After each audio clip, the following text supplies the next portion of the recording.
Bonjour à tous, j'espère que vous allez bien et bienvenue dans cette nouvelle vidéo.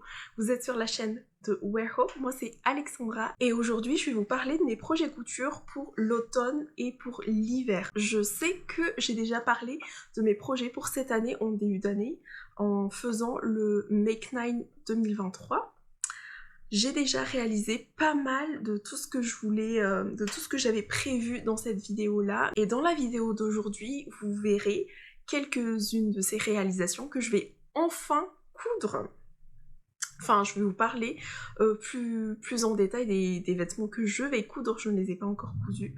Donc on va commencer par les cousettes enfants parce que j'ai prévu pas mal.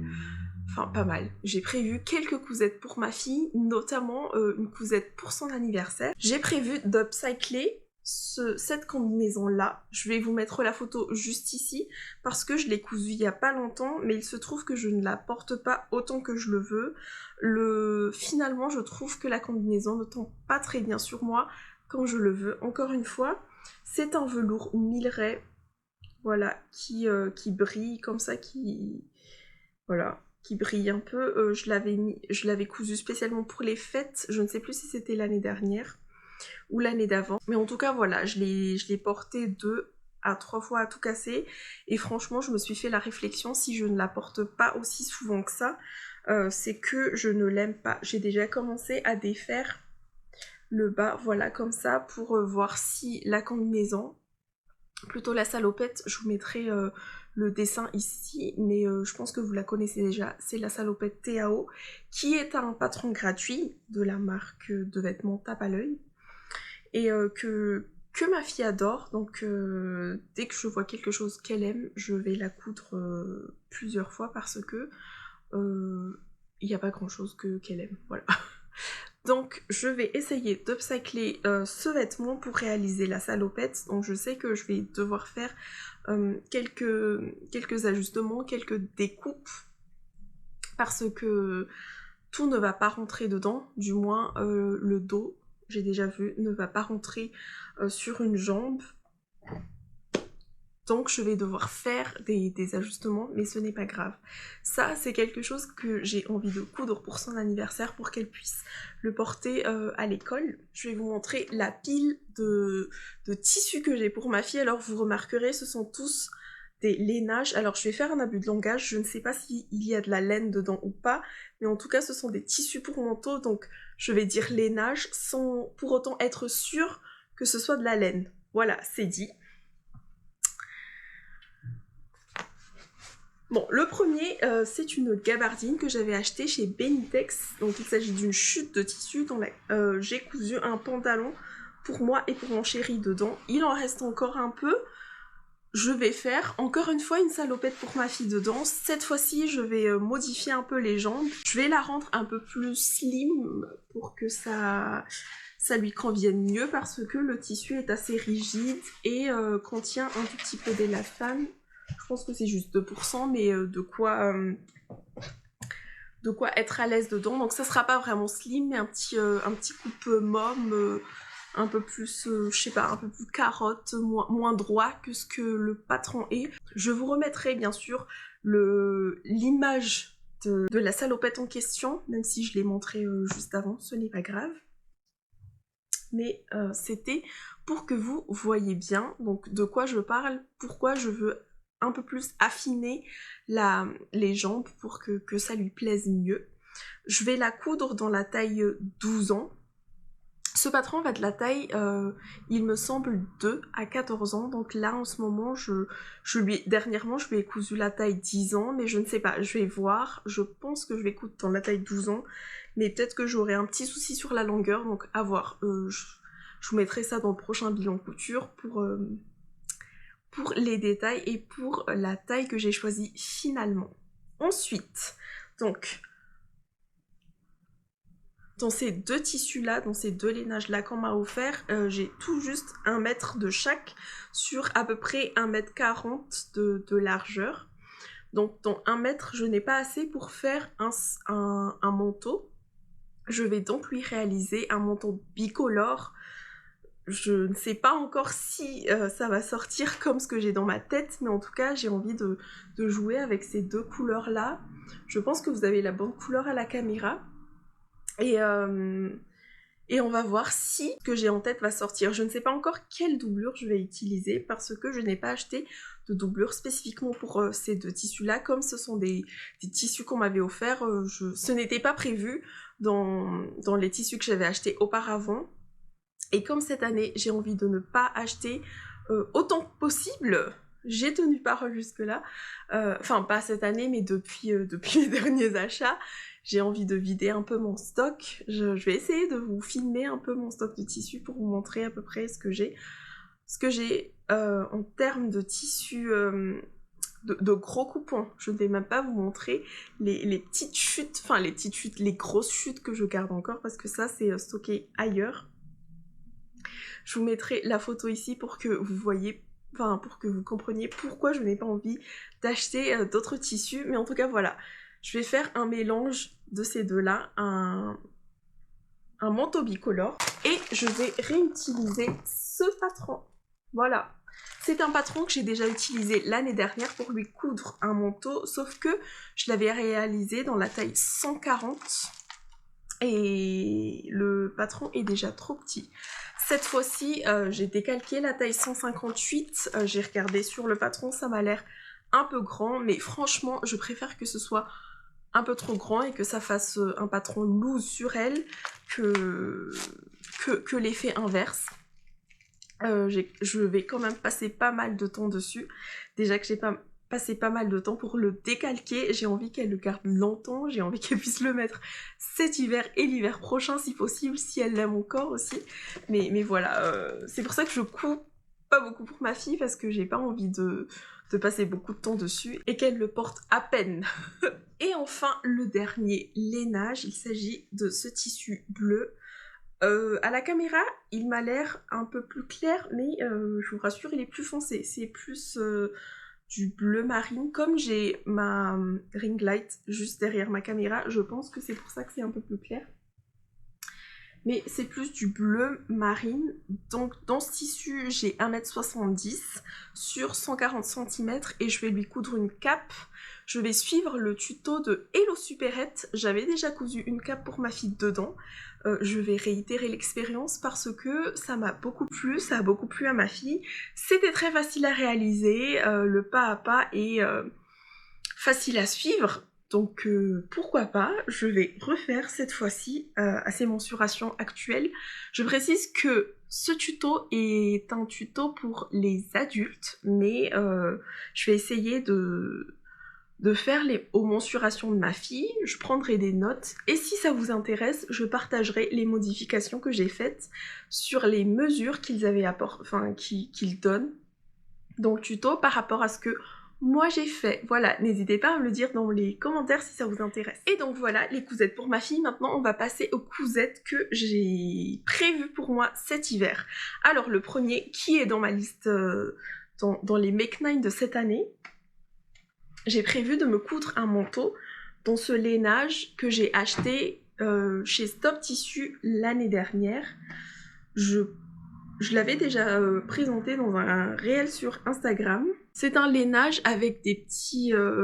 c'est un lainage noir avec un peu de... Enfin, voilà. Je sais pas comment l'expliquer. La texture, elle est vraiment comme ça. Elle n'est pas sale.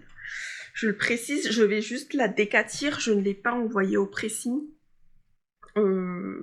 Parce que voilà, j'ai pas envie, je vais tester de la décatir.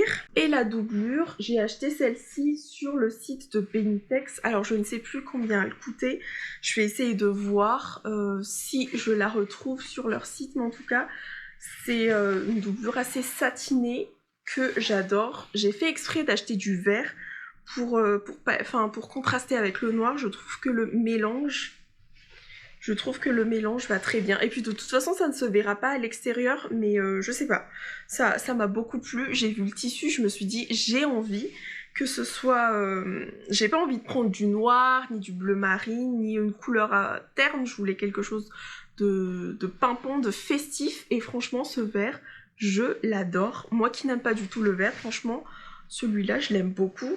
Pas en vêtements, je pense que je ne porterai jamais un vêtement de cette couleur, mais en doublure, pourquoi pas. Pour le manteau, j'ai choisi d'utiliser un patron du livre Je couds mon manteau que je vous avais présenté il n'y a pas longtemps, enfin en début d'année plutôt. C'est un livre que j'ai eu pour Noël, je vous avais fait une vidéo dedans et je vais faire la version qu'on voit sur la couverture. Je vais essayer de vous retrouver la page pour vous la montrer. C'est la première en fait, c'est la première.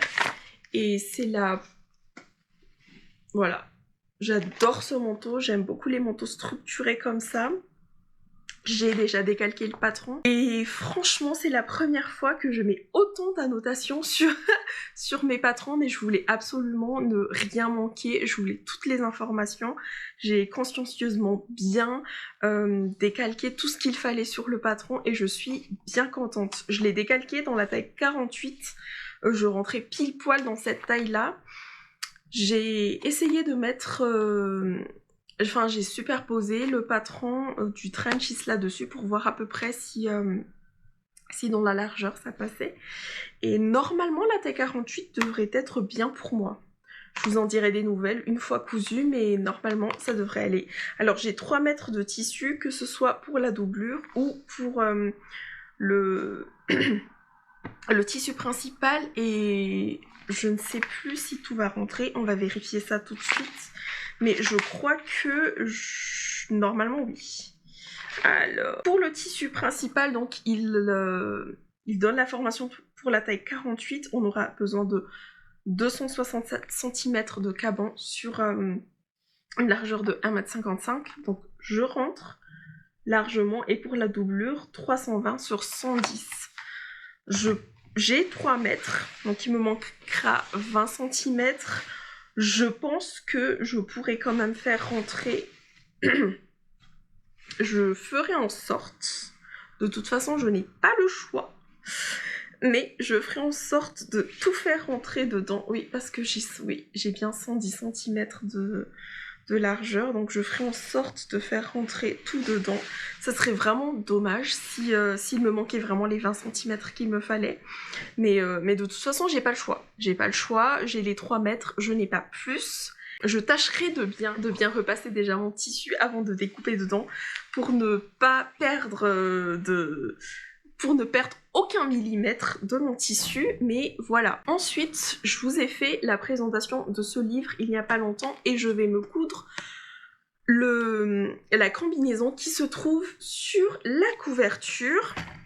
Le tissu, je l'ai déjà depuis très longtemps. C'est un tissu que j'ai acheté sur le site de My Little Coupon. À la base, je voulais me coudre un trench dedans, c'est une gabardine. Mais les métrages conseillés pour mon trench étaient de 3,50 m ou presque 4 mètres même. Et c'est un coupon de 3 mètres. Donc je me suis dit, je mets de côté ce tissu pour un autre projet. Et je me suis racheté un coupon de 6 mètres de gabardine pour faire mon trench. Donc le trench il est fait, ça y est, c'est bon. Mais le tissu est resté là depuis, je pense, 2 ans. Vous avez la bonne couleur à la caméra. Donc c'est une très très belle gabardine. Vraiment bien rigide comme il faut. Pas du tout élastane. Et donc je pense que c'est le projet parfait pour ce tissu là.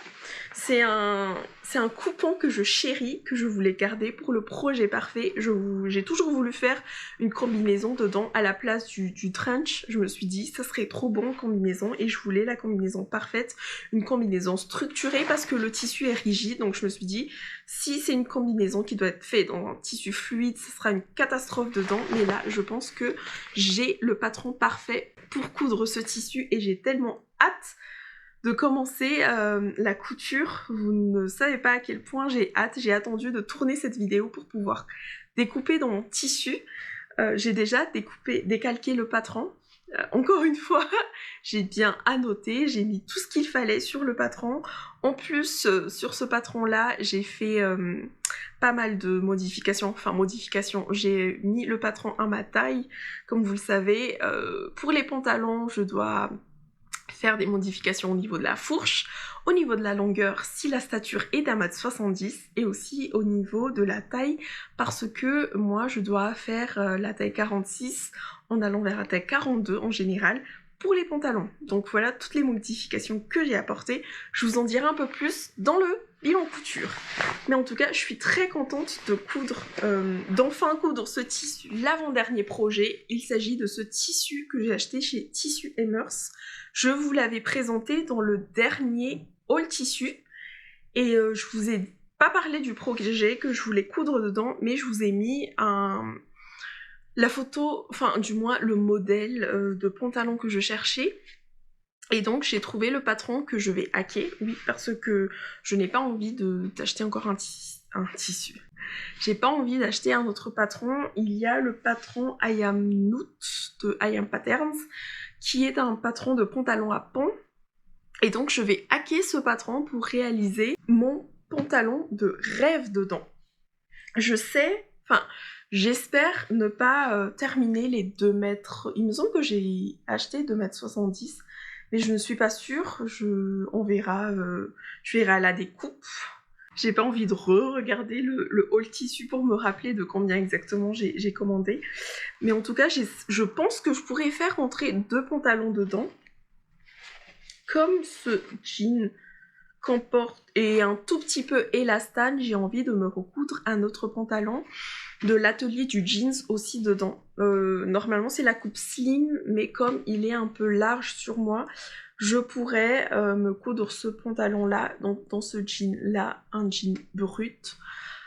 C'est un pantalon classique que j'aime beaucoup et donc voilà, j'espère pouvoir faire ces 2 projets là. Je mettrai les photos bien sûr du pantalon I Am Knut et celui de l'atelier du jean, mais c'est un pantalon que j'ai déjà cousu 2 fois. Une fois dans un tissu jeans vraiment très élastique, la deuxième je l'ai réalisée dans une gabardine de chez Benitex, dans une gabardine blanche. J'en ai d'ailleurs fait une vidéo vlog couture avec. Je vous mettrai toutes les vidéos que je cite dans la barre d'infos. Et cette gabardine là ne comportait pas, n'était pas du tout même hein, élastiquée. Et le pantalon me va. Le pantalon me va correctement, je n'ai pas de mal à m'asseoir ni à bouger dedans, donc je me dis dans un jean un peu plus élastane et qui va sûrement se détendre à la longue, je pense que ça sera parfait. Et enfin la dernière cousette que je vais réaliser, donc il s'agit de la combinaison Solia Romper de Mood Fabrics que je mettrai juste ici. Il s'agit de ma combinaison préférée de ce site, de ma combinaison préférée tout court, voilà. Je vous avais promis une vidéo sur comment je modifiais le patron Solia de chez Mood Fabrics pour le faire en combinaison pantalon et aussi les manches. Et comment je faisais en sorte à ce que au niveau du décolleté ce soit moins plongeant. Je n'ai pas oublié cette vidéo, mais je n'ai juste pas eu le temps de la préparer. Et cette fois-ci, ça y est, je vais trouver le temps et en plus, je pense que cette combinaison sera ma tenue de fête de cette année. Oui, je vois partout des tissus à pailletter, tout ça, et franchement, ça me fait trop envie. J'ai envie d'avoir un tissu à paillettes pour les fêtes de fin d'année, sauf que, comme je l'ai dit en début de vidéo, je n'ai pas envie d'acheter du tissu cette année. J'ai cette combinaison qui m'attend. J'aime beaucoup la couleur. Alors, encore une fois, elle me paraît trop claire sur la caméra. Elle est un peu plus foncée dans la vraie vie. C'est un tissu, je ne sais plus ce que c'était parce que j'ai acheté 2 tissus qui ont à peu près la même couleur, donc je sais pas lequel c'est, lequel des deux est ce tissu, mais en tout cas c'est un tissu que j'ai acheté chez Benitex. Il est un tout petit peu transparent, mais avec la combinaison fluide, franchement, ça devrait le faire. De toute façon, le haut il est doublé et le bas c'est pas trop grave. Et donc, voilà, je vais coudre cette combinaison là avec vous, qui sera ma tenue de fête. Et pour égayer un tout petit peu ma tenue, j'ai prévu de mettre dans le dos ces petits boutons là. Alors, Oui, je pense que là, vous la voyez. Voilà, ces petits boutons-là que j'ai acheté sur je ne sais plus quel site, mais c'était un site qui avait fait un gros déstockage, et donc j'ai acheté plein, je pense que j'en ai acheté 10 de ces boutons-là que je vais mettre dans le dos pour apporter la petite touche glam sur, sur cette combinaison. J'espère que ça sera joli. En tout cas, dans ma tête, ça me paraît joli. Après, on verra à la réalisation. Mais en tout cas, c'est ce que j'ai prévu de faire. Je ne sais pas par quel projet je vais commencer. Peut-être par celui-là ou... Non, je vais commencer par les manteaux de ma fille surtout. Et puis voilà. C'en est tout pour cette vidéo. Merci à vous d'être restés jusqu'à la fin et on se retrouve très vite sur Instagram et à bientôt sur YouTube. N'hésitez pas à me laisser un petit commentaire, à me raconter ce que vous allez coudre pour cet automne et cet hiver et à mettre un petit j'aime si vous avez apprécié la vidéo. Je vous dis à bientôt. Ciao!